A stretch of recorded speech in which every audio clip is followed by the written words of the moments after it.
हजारो कीर्तनकारांच्या भरपूर भाकड कथा पोखरकरांजवळ सांगितल्या, तेव्हा मित्र अतिशय आश्चर्य वाटलं. हा महाराष्ट्र कुठे चालला आहे याची कीव यायला लागली आणि चिडही. दिनकर शास्त्री म्हणतात, या अशा पाखंडी कीर्तनकारांनी स्वतःची माडी उभी करण्यासाठी कीर्तनाला तमाशाचं रूप दिलं आहे. संतांच्या ओव्यांचं निरूपण सोडून सिनेमामधील गीतांच्या चालीवरील अभंग आणि भजनांची सुरुवात केली आहे. ते म्हणतात, या क्षेत्रात अधिक पैसा मिळवता येतो असे समजून अनेक महाराज नव्याने तयार होत आहेत. संत साहित्याच्या माध्यमातून समाजाला दिशा देण्यासाठी खरं तर कीर्तनकारांची मोठी भूमिका असते आणि राहिली आहे. यापूर्वी संत नामदेवांनी कपडे शिवून कीर्तन केलं ना, गोरा कुंभाराने मडकी विकून कीर्तन केलं.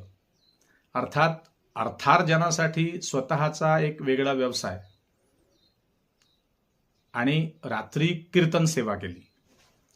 आता कीर्तनाला कार्यक्रम म्हणू शकतो आपण हल्ली, कारण कीर्तन सेवा ती राहिली नाही.